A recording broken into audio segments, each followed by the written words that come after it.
Darvesh-ku. Tilamchilar ham ko'payib ketgan. Hozir haydab yuboraman. To'xta, oddiy tilamchi emas bu. Bunga tishim o'tmaydi. Xo'jayin, hozir haydab yuboraman. Hozir ko'rasiz.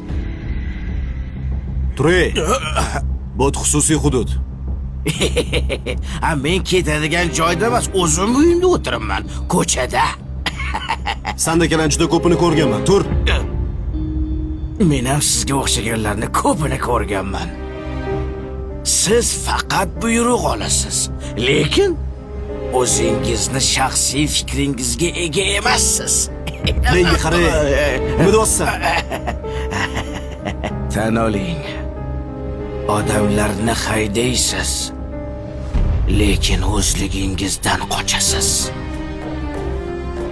To'g'ri, sen hozir meni haydamoqchisan. Lekin o'zing qayerga ketayotganingni bilasanmi? Yo, uni ham xo'jayining hal qiladimi? Bilasanmi? Men har doim yolg'iz yuraman. Chunki odamlar ko'p, lekin ishonch yo'q. Ko'zlar bor, ko'rmoq yo'q. Quloqlar bor, lekin eshitadigan odam yo'q. Og'ayni, agar iloji bo'lsa, jasadimni ham o'zim ko'mgan bo'lardim. Chunki janozamga kelgan odamlar men haqimda emas, oyoq kiyimi haqida qayg'uradi. Oyog'im loy bo'lib qolmadimikin deb qayg'uradi. Go'yo ular hayot mobaynida toza yo'ldan yurgandek.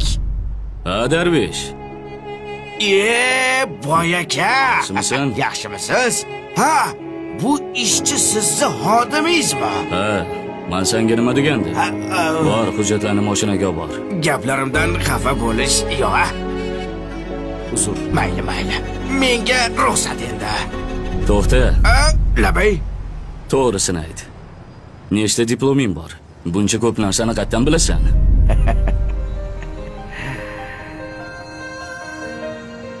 Yaqinroq keling.